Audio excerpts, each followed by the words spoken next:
1046, 1047, 1048, 1049.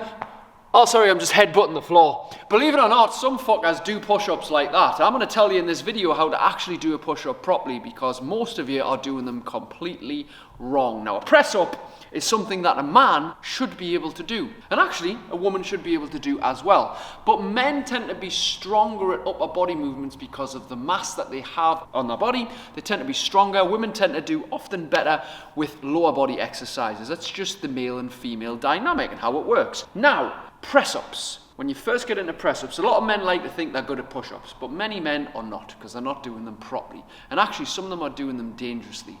A lot of people have a problem with shoulders. Now, the typical male press-up is they'll get there and they'll do a push-up like this with the elbows right out to the side, wide, really wide, and the hands really wide, right? Now, the issue with that is there's a lot of pressure on the rotator cuff, right? And it's not very safe for your shoulders. And as well, you're putting a lot of pressure right in the front of the shoulder here, small bit on the chest and arms, and not engaging your core properly because of your hand position. So let me change that up for you, right? The correct way to do a push-up, now obviously there's a few different variations of push-up, but your standard push-up would be as follows. Your hands would be approximately shoulder width apart, if not slightly wider.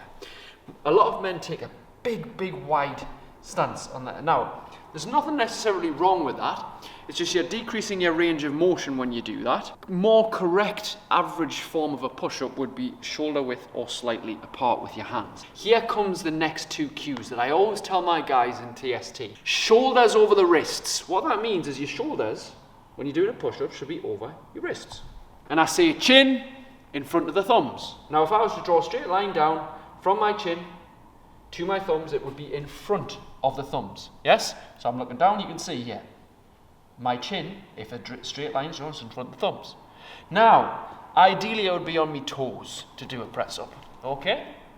And my press up would look something like this. Down and up.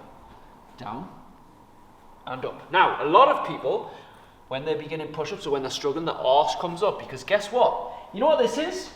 This is a yoga movement. This is a downward dog.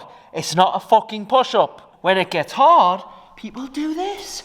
Yeah, I'm doing a press-up. I'm headbutting the floor again. Chin in front of the thumbs, shoulders over the wrists. I shout this regularly, and every time we do some kind of push-up exercise, and people still don't fucking get it. Now, why is it important? Well, this is the proper technique for a push-up. But not only that, when you're in a strong position like this, and you lower your body correctly, chin in front of the thumbs, shoulders over the wrist, you are engaging all the correct muscles in a push-up position.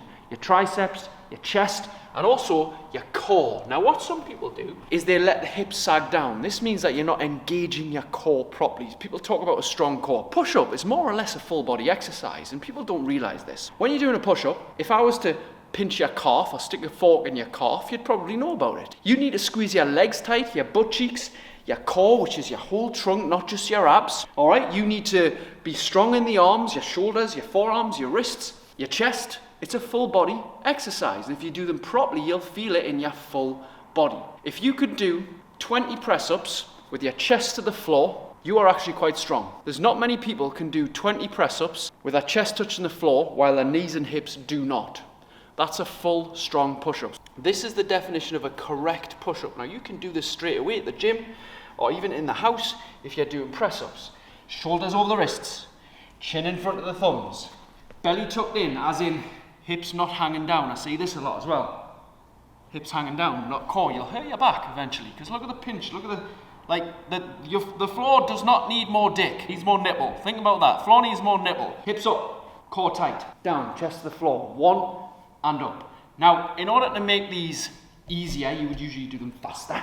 Right? Speed is a little bit easier. If you want to make them harder, slow it down. Slow on the way down, quick on the way up. You wouldn't usually come fast on the way up. You'd usually go slower on the way down because you're stronger on this eccentric movement, which is the way down, yes? Just like if you're doing a bicep curl, you'd be stronger on the way down. Or if you're doing a squat, as you lower, you'd be stronger. You're usually at least a third stronger, 30% stronger on the way down. So you utilize that to improve the quality of the rep. People don't realize these little things about bodyweight exercise, which I'm doing this exercise series, are things that you can do straight away in the gym to improve your technique and ultimately improve your results and get hurt less. Because that's what it's about. You're doing lots of push movements, which is not bad. It's just you have to be careful with protecting the shoulders. So, shoulders over the wrists, chin in front of the thumbs. Now the elbow position is quite important because you could still push your elbows out to the side. It'd be very uncomfortable. What you want to do is spin your biceps here. So when you get in this position, spin your biceps, see that slight little turn of the elbows. So what that does is it brings the elbows back slightly. So in about a 45-degree angle, if you were to put the camera over the top of me, you will see as the push-up comes down, my arms are approximately 45 degrees. Maybe not exactly, but they're out to the side, they're diagonal, yes? They're not out here, and they're putting too much pressure on the shoulder, and they're not right back here, which would be your sort of military tricep push-up. Because again, if you wanted to make this harder, you could tuck the elbows in, slide them past the ribs, and you'd be a lot more tricep dominant. Again, that's a harder push-up to do, not one I'm going to go into in this video. This is about the standard press-up, which most men fuck up. And most men can't actually do 20 push-ups. They almost can't do it. So there's a way to work up. Let's say you can't do one press-up. Let's say you're a total beginner. You get into this position and you go, you can't even get any lower than that, and you just put yourself up, right? Let's say that's your level, that's fine, right?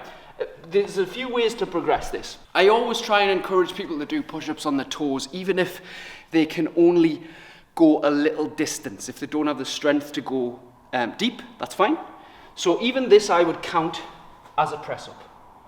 It is way better than headbutting the floor 54 times, even if it's just this, because you still have to engage your core, squeeze your legs, yeah, keep tight with your arms and keep the position of shoulders over the wrist, chin in front of the thumbs. Then again, I see this all the time. People duck their head, and they end up putting their arse up, and then it gets into a bit of a yoga show. Strength happens through bodyweight movements as well. You don't just need to lift weights to be strong. In fact, some of the strongest people pound for pound are people who can utilize their body weight. You ever seen people do muscle-ups and dips and pull-ups and handstands, the calisthenics they call it? People who can use your body well is real legit strength, not just because you can deadlift 200 kilos. So if you can't do 20 or 30 push-ups, you should not be looking to get a max deadlift or a max bench press. Work on doing your push-ups, man. So, ways to improve them.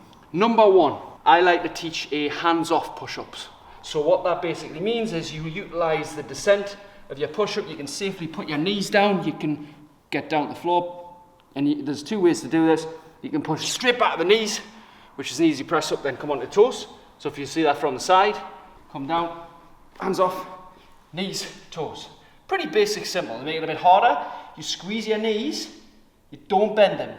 You bring your chest down, your hands off, you keep your knees off the floor and your hips, because that's when it gets lazy.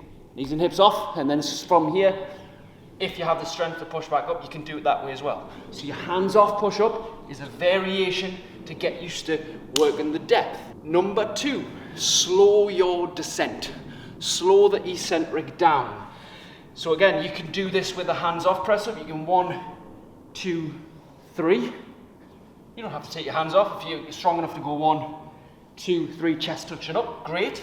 Or you could even go 4 seconds down, 5 seconds down. The slower that you descend, the harder the movement, the more strength it requires. Third way to improve a push-up is get used to holding a plank.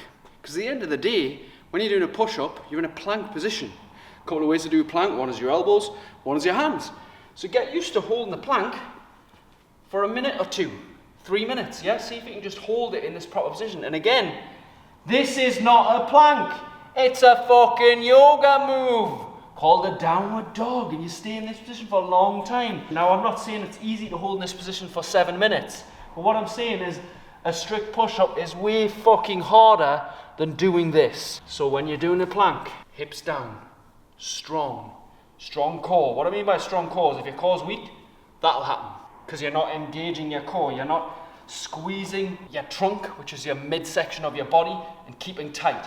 The best way to explain this position of tightening your core and engaging it is, if I was to ask my cameraman, please don't do this, to come and kick me in the stomach as hard as I can in 3 seconds, I would have to go, all right, I'm getting ready for it, and I would squeeze my stomach, ready and brace. That is when you know you're engaging your core.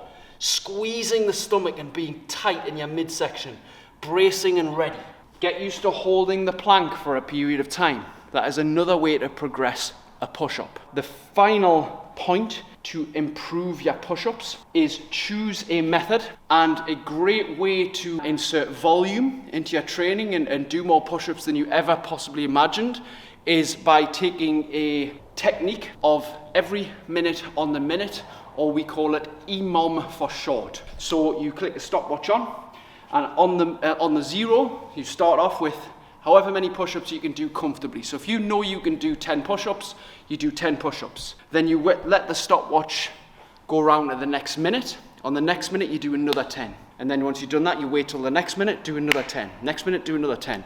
Now, I've had some guys who've never done 30 or 40 push-ups in their life do 100 press-ups. But they split it every minute on the minute. Gives you body time to recover, and it also gives you a good challenge. It's a brilliant little training in every minute on the minute.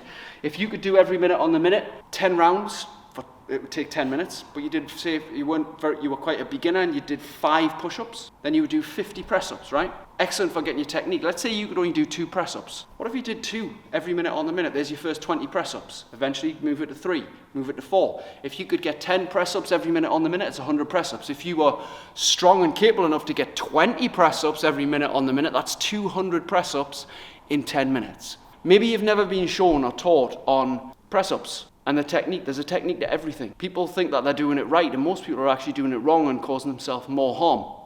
And you can get way more out of an exercise by doing it properly. Most people are not aware of this. It's a very common misconception. I hope this video has been incredibly useful for you. If it has, stick it in the comments below, and I'll see you on the next video.